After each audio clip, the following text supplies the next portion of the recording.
As nationwide protests against the government in Colombia enter their fourth week, they show no signs of abating, but they seem to be getting more creative and colorful.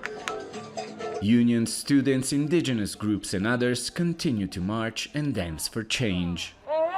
The demonstrations were marred by vandalism and violent police response that killed dozens, but people haven't backed down.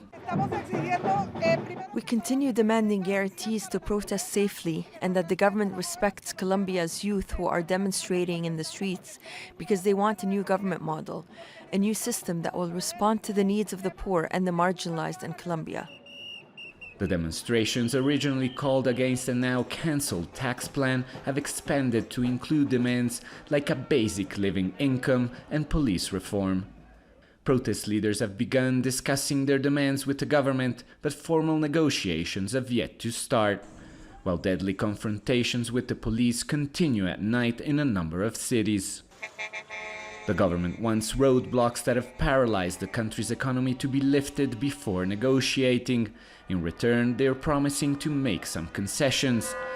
A health reform opposed by demonstrators was shelved by Congress on Wednesday. But for the protesters, these wins and concessions, while important, are poor substitutes for the deep structural changes they're hoping to achieve. FABIO SANJUAN and his son joined the rallies for the first time on Wednesday. They say they were compelled by the violent police response to the demonstrations. The government's not listening to the people who are asking for better health, better education for the young, for our kids. All we see is repression, and this hurts us all. It makes our heart ache.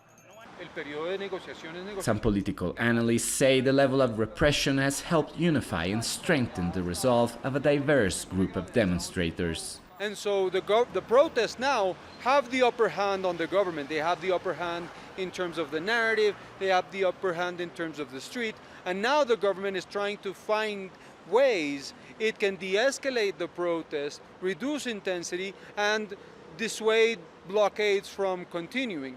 Unfortunately, the government's not presenting a viable dialogue alternative to the protesters.